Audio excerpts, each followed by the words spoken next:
Hey, everybody, this is David Bloom from Next TMT. In our new partnership with Media Play News, I'm joined by Daniel Frankel, who is in Las Vegas or thereabouts for the Mammoth Consumer Electronics Show, CES, put on by the Consumer Technology Association. It is quite the shindig, usually tracks something like 170,000 people from all over the planet Well, that trying to. was pre-pandemic. They're hoping for 150 this year. But go ahead. All right.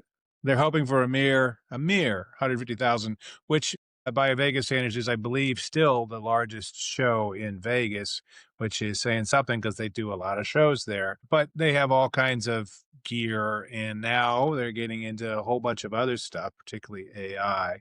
Let's talk a little bit about Dan. Tomorrow, the Consumer Technology Association CEO, longtime head, Gary Shapiro, is sitting down with the heads of the Federal Communications Commission and the Federal Trade Commission to talk really exciting stuff that really has been burning through our brains like that. Well, actually, it's just about whether Chinese drones are banned in the United States and That's why. probably that's probably what they'll talk about. That's what.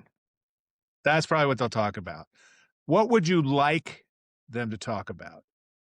Well, I'd like them to have an incendiary political conversation about the sort of fundamental shift in oversight for government agencies like the FCC from Congress to our favorite president. Don't think that Without, by the way, any vote by Congress to allow that to happen.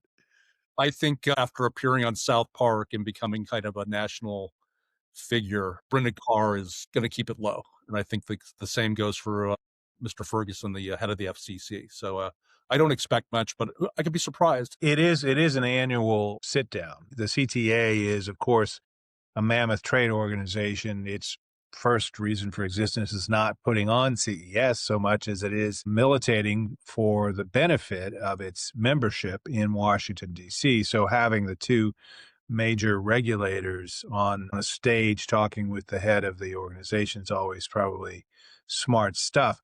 That being said, as you say, I agree with you. It's unlikely to be much, given there's been a few other things going on this week in Washington that have been a little distracting.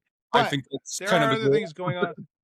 I mean, well, The big buzz little oil stuff. this year Yeah. at CES, you can't escape it. Agentic AI, which is unlike generative AI, which you give it directions and it creates something for you. This is, or it creates something on its own without you because it doesn't need you. Agentic AI is basically agents. It's AI that can perform tasks in the real world, like data entry for account managers at movie studios and streaming companies, or the process of programmatic ad buying and selling, which is the case for NBC Universal.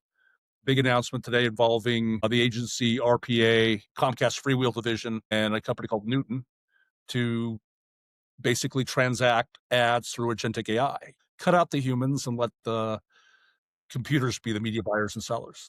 Well, it's the next step in programmatic, which has been around, I don't know, 15 years now, in terms Right. of automating some component of advertising tied to what the inventory is, what the show is, and all that.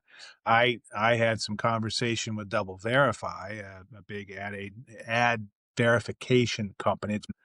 They're working with IMDb, which is owned by Amazon, and using the vast database of Amazon, I mean, of Amazon, but of IMDb to help do this agentic stuff in a smarter way. So you're an advertiser and you want to have the hot show with the good ratings that is not, I don't know, violent or not R-rated, but it's kind of got the buzz right now, or you want to be up against prestige stuff so it can be much more granular down to an episode level with pairing your brand with a specific streaming long form show. They've been doing stuff kind of like this for a long time with TikTok and YouTube and all that.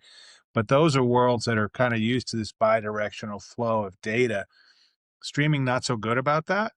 And so this is providing a little bit more depth of knowledge to help make those agents smarter, which I think is really an interesting The happy component talk here. is a little bit disturbing. You will find nobody appearing on any of the panels I looked at yesterday and today, Wednesday. Your job will be changed, basically, is the message. You will find Yes. a higher It'll level be for changed. you It'll too. be changed to being an attendant at the hotel in Vegas. That's what it'll be changed to.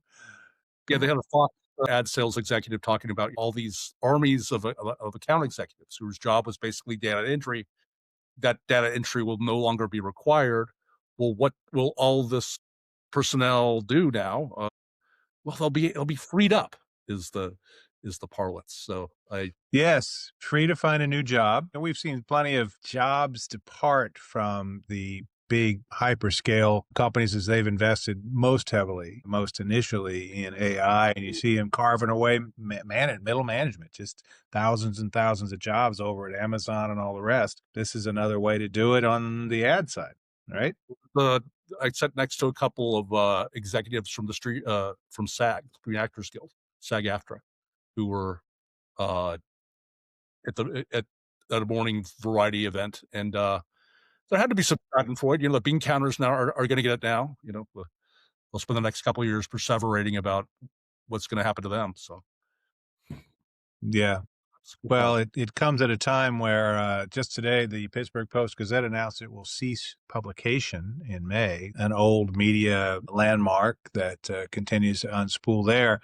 It's like, welcome to the fun ride, Hollywood, because this is kind of where it ends up. So at that point, there are some interesting bits out there. I think the agentic AI stuff is pretty fascinating. The best of CES awards were announced today, and it turns out that NVIDIA's Rubin chip, which is their next generation chip, which Lenovo did really well. They got like 3 awards. But it turns out the NVIDIA Rubin chip only was a finalist. It didn't actually win. A Lenovo phone did. But it turns out, and this is for best AI, but it turns out that didn't matter because it did also make Rubin, because it was announced last night by Jensen Huang, the CEO, master showman of NVIDIA, and their shares went up 1% today, which doesn't sound like much, but when your company is worth $4.55 trillion, 1% is a lot of money. That's like $45.5 billion in new value for your company. Don't spend it all in one place, Jensen. That's 1%. Anyway, that's just a mere 1% of $4.55 trillion. It's a $45 billion bump. Anyway, anything else that you want to get into at CES before we head out of here?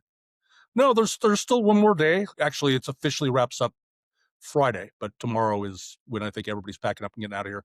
We're going to hit the big government policy panel that we talked about earlier, and we'll also meet with our friends at Cineverse to discuss Matchpoint's big purchase of media service company Giant, which It was a giant acquisition, literally. So initially, when I saw the headline, I go, well, Cineverse is, we love them, love them, love them, but they're not that big a company. A giant acquisition. It's like, oh, the company's named Giant. So, all right, little literal there, but they big. That's good for them. Well, anyway, have fun the rest of your time at CES. You don't have that haunted look we usually see after 2 days, but I'm sure it will be soon seen on your visage. In the meantime, this is David Bloom with Next TMT Talks and Daniel Frankel, my co-founder, with our partner, Media Play News from CES. yeah,